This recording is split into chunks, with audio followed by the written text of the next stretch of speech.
নমস্কার বন্ধুরা। বৃন্দাবনের সকাল যেন সোনালি রোদের স্নেহে ভিজে আছে। নদীর ধারে তুলসীর গন্ধ ভাসছে। গোপালদের বাঁশির সুরে গোটা গ্রাম মুগ্ধ। গোপালদের মধ্যে আজ এক অদ্ভুত উৎসাহ। আজ কার্তিক মাস, গোপাষ্টমী। গোপালেরা গরুগুলিকে সাজাচ্ছে। মুখে দুধের ফেনা, চোখে আনন্দ। ঠিক সেই সময় রাধা ও সখীরা এসে বলল, কানাই, আজ আমার বিশেষ ভোগ তৈরি করেছি, পায়েস, ক্ষীর আর কিছু মিষ্টি। কৃষ্ণ মুচকি হেসে বললেন, রাধে, আজ থেকে এই পুরো মাসে আমরা নিরামিষ ভোগ দেব মা গোবিন্দাকে।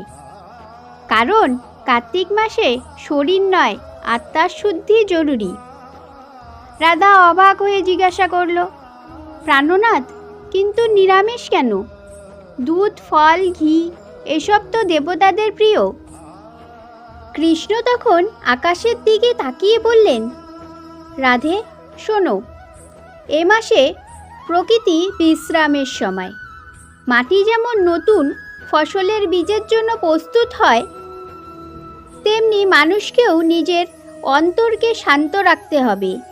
প্রাণী হত্যা করলে প্রকৃতির ভারসাম্য ভেঙে যায়। তাই এই মাসে জীবন হত্যা, ক্রোধ, কামনা সব দমন করতে হবে। নারদ মুনির আগমন। ঠিক সেই সময় নারদ মুনি এসে উপস্থিত হলেন। হাতে বীণা, মুখে নারায়ণ নারায়ণ। তিনি বললেন, হে কৃষ্ণ, আমি শুনেছি তুমি গোপালদের নিরামিষ আহারের উপদেশ দিয়েছ। কেন এই নির্দেশ? কৃষ্ণ হাসলেন, বললেন, নারদ, তুমি জানো যে মাসে পূর্ণিমা ও একাদশী যোগ ঘটে, যে মাসে গঙ্গা ও যমুনা স্রোত শান্ত হয়, সেই আমার শক্তি সর্বাধিক সক্রিয় হয়। কার্তিক মাসে প্রতিটি জীব আত্মার পথে এগোতে পারে যদি সে অন্য প্রাণী কষ্ট না দেয়। নারদ মাথা নত করলেন, বললেন, তাহলে কি এই মাসে মাংস, মাছ, রসুন, পেঁয়াজ এসব নিষিদ্ধ? কৃষ্ণ বললেন, হ্যাঁ নারদ, কারণ এই সব আহারগুলো রজগুণ ও তমগুণ বৃদ্ধি পায়, যা মানুষের মনকে স্থির থাকতে দেয় না। আমি বলছি, হে ভক্ত, আমাকে অন্ন, ফল, ফুল ও জল ভক্তি সহকারে অর্পণ করে আমি তাই গ্রহণ করি। তাই কার্তিক মাসে ভক্তদের উচিত অহিংসা ও শুদ্ধ আহার পালন করা। নারদ বললেন, কিন্তু হে কৃষ্ণ, কেন? মানুষ তো অভ্যাসে অশুদ্ধ খাদ্য গ্রহণ করে, তারা কিভাবে পরিবর্তন আনবে? কৃষ্ণ শান্ত কণ্ঠে বললেন, যেভাবে সূর্য প্রতিদিন উদয় হয় অন্ধকার ভেদ করে, তেমনি মানুষ প্রতিদিন নিজের আচরণের আলোর দিকে এগিয়ে যেতে পারে। কার্তিক মাসে সেই আলোর প্রথম ধাপ। তৃতীয় ধাপ, গোপাল ও কৃষ্ণদের পরীক্ষায় একদিন কৃষ্ণ দেখলেন কিছু গোপাল বন্ধু নিরামিষ প্রতিজ্ঞা ভেঙে গ্রামে উৎসবে মাছ খাচ্ছে। কৃষ্ণ কিছুই বলেননি। পরের দিন ভোরে তিনি সবাইকে নিয়ে যমুনার তীরে গেলেন। সেখানে তিনি বললেন, চলো আজ যমুনায় স্নান করি। সবাই জলে নামলেন। হঠাৎ আকাশে মেঘ ঢেকে পড়ল, বজ্রপাত শুরু হলো, জলের স্রোত ভয়ঙ্কর হয়ে উঠল। গোপালেরা ভয় পেয়ে কৃষ্ণ নাম ডাকতে লাগলো।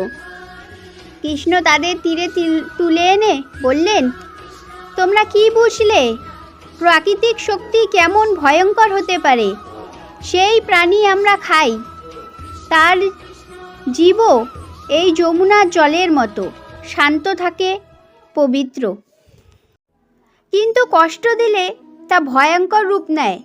এই কারণেই আমি বলছি, এই মাসে জীব হত্যা বর্জন করো। সব গোপাল কেঁদে ফেলল এবং প্রতিজ্ঞা করল, আমরা এখন থেকে শুধু ফল, দুধ, ঘি আর তুলসী সহ ভোগ নিবেদন করব। চতুর্থ অধ্যায়, রাধার উপলব্ধি। সেই রাতে রাধা ধ্যানে বসবে ভাবল। কৃষ্ণ বলেছিলেন, নিরামিষ খাওয়া মানে শুধু শরীরের নয়, মন ও চিন্তার শুদ্ধি। সে দেখল কার্তিক মাসের প্রকৃতি কত শান্ত, পাতা ঝরে পড়ছে, চাঁদের আলো কোমল, ঠান্ডা বাতাস। মনে হলো প্রকৃতিও যেন উপবাস করছে, ধীরে ধীরে নিজে ভারসাম্য ফিরে আনছে। রাধা তখন বলল, হে কৃষ্ণ, আমি বুঝেছি নিরামিষ খাদ্য কেবল খাদ্য নয়, একটি ভক্তি, একটি রূপ। যখন আমি কোনো প্রাণীর কষ্টে অংশ নিই না, তখন আমার অন্তরে তোমার কাছে খোলে। কৃষ্ণ মৃদু হাসলেন, বললেন, রাধা, তুমি আমার সর্বোচ্চ ভক্ত। যে এই মাসে একদিনও শুদ্ধ মনে নিয়ে ভোগ অর্পণ করে, সে আমার কৃপা পায়। এই মাসে তাই দামোদর মাস, যেখানে আমি নিজের ভক্তির বন্ধনে বাধা পড়ি।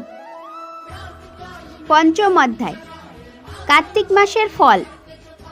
কৃষ্ণ গোপালদের বললেন, এই মাসে যদি কেউ প্রাণী হত্যা না করে, নিরামিষ খায়, তুলসী পূজা করে, প্রদীপ জ্বালায়, তবে তার পাপ দূর হয়। এই মাসে আমার শক্তি শুদ্ধ সত্যগুণে পরিণত হয়। তাই যদি রাগ, অহংকার, লোভ ও হিংসা ত্যাগ করেন, তিনি প্রকৃত ভক্ত। তিনি আরও বললেন, যে কেউ নিজের ভুল স্বীকার করে অন্তরের ভক্তি জাগায়, আমি তার পাশে থাকি। নিরামিষ আহারে এই শুদ্ধির প্রতীক। ষষ্ঠ অধ্যায়, বৃন্দাবনের আচার্য রাত্রি। কার্তিক মাসে পূর্ণিমার রাত। বৃন্দাবনে আলোকিত হাজার প্রদীপে প্রতিটি ঘরের তুলসী মঞ্চে দীপ জ্বলছে। কৃষ্ণ বাঁশি বাজালে গোপী, গোপাল, বৃদ্ধ, শিশু সবাই এসে দাঁড়ালো। তিনি বললেন, দেখো, আজ গোটা বৃন্দাবনে আলোয় ভরে গেছে। তিনি আসল আলো বাহিরে নয়, ভেতরের আলো জ্বালাতে হবে। যে নিজের অন্তরে মাংসাশী ভাব, রাগ, অহংকার, হিংসা দূর করে সেই সত্যিকারের নিরামিষভোজী। তাই কার্তিক মাসে নিরামিষ খাওয়া মানে কেবল খাদ্য নয়, এটি এক আধ্যাত্মিক যাত্রা। সবাই হাত জোড় করে বলল, গোবিন্দ, আমাদের অন্তরে সেই আলো জ্বালাও। কৃষ্ণ আশীর্বাদ দিয়ে বললেন, যে ব্যক্তি এই মাসে প্রাণীর প্রাণ বাঁচায়, যে নিজের প্রাণের মূল্য বোঝে, আর সে নিজের খাদ্যকে ভক্তিতে পরিণত করে, সে আমার সান্নিধ্য পায়। সপ্তম অধ্যায়, কাজের বার্তা। আজ বৃন্দাবনের মতো হাজারো হিন্দু পরিবারে কার্তিক মাসে নিরামিষ পালন করে। শাস্ত্রে বলা আছে, কার্তিক মাসে মাংস, মাছ, রসুন, পেঁয়াজ, মদ, মদিরা এসব বর্জন করলে মানুষ পাপ মুক্ত হয়। কারণ এই মাসে তুলসী পূজা, দীপদান এবং ভক্তিপূর্ণ নিরামিষ ভোগ ভগবান কৃষ্ণের সবচেয়ে প্রিয়। এই মাসে প্রতিদিন ভক্তরা বলে, নমো দামোদরায়, নমো তুলসী দেব্যৈ, নমো গোপাল গোবিন্দম, যা আমাদের মনে করিয়ে দেয় নিরামিষ জীবন মানে শান্তি, সহমর্মিতা ও ভক্তির প্রতীক। নৈতিক ও আধ্যাত্মিক বার্তা। নিরামিষ খাদ্য আত্মার পরিশুদ্ধি আনে। কার্তিক মাসে অহিংসা ও সংযম পালন করলে কৃষ্ণ ভক্তি বৃদ্ধি পায়। প্রাণীর প্রতি সহানুভূতি মানে ঈশ্বরের প্রতি শ্রদ্ধা। কৃষ্ণ বাণী অনুযায়ী যে ভক্তি সহকারে ফল, মূল, জল অর্পণ করে, আমি তা গ্রহণ করি। নিরামিষ খাদ্য মানে কেবল ধার্মিক নিয়ম নয়, এটি জীবনের প্রতি কৃতজ্ঞতা জ্ঞাপন।